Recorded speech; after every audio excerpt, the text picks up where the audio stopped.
சோத்துல மண்ணை அள்ளி போட்டுட்டீங்களே, அமைச்சர் கீர்த்தனா இனி ஊருக்குள்ள வர முடியாது, ஆதங்கப்பட்ட பெண். விருதுநகர் மாவட்டம் சிவகாசியில் சட்டவிரோத பட்டாசு ஆலைகள் மற்றும் பாதுகாப்பு விதிமுறைகள் குறித்து ஜூலை மாதம் முதல் தமிழக அரசு உத்தரவின்படி அதிரடி ஆய்வுகள் நடத்தப்பட்டு வருகின்றன. இந்த தொடர் ஆய்வுகளால் 100க்கும் மேற்பட்ட பட்டாசு ஆலைகள் மூடப்பட்டதால் தொழிலாளர்கள் வேலையிழந்துள்ளனர். இதையடுத்து ஆலை உரிமையாளர்கள் போராட்டத்தை அறிவித்துள்ளனர்.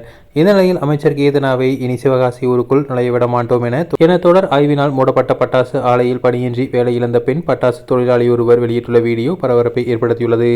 சிவகாசி சுற்று வட்டார பகுதிகளில் இயங்கி வரும் பட்டாசு ஆலைகள் அதிகாரிகள் நடத்த ஆய்வின் காரணமாக சுமார் 200 பட்டாசு ஆலைகள் மூடப்பட்டு ஆயிரக்கணக்கான தொழிலாளர்கள் வேலையிழந்து தவித்து வருகின்றனர். இந்த நிலையில் வேலையிழந்த தொழிலாளர்கள் ஒருவரான பெண் தொழிலாளி ஒருவர் அமைச்சர் கீர்த்தனாவிற்கு கண்ணீர் விட்டு அழுதபடி தங்களது கஷ்டத்தையும் ஆதங்கத்தையும் வெளிப்படுத்தி வெளியிட்டுள்ள வீடியோ தற்போது சமூக வலைதளங்களில் வைரலாக பரவி வருகிறது.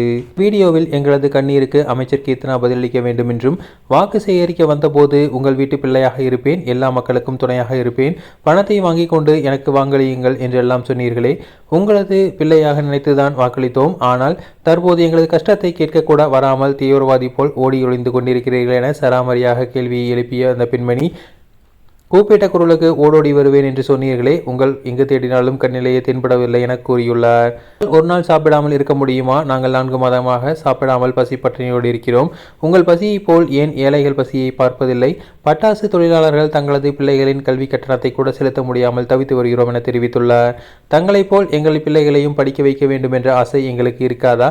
நீங்கள் மீண்டும் சிவகாசி ஊருக்குள் கால் எடுத்து வைக்க வேண்டும் என்றால் பட்டாசு ஆலைகளை திறக்க வேண்டும்.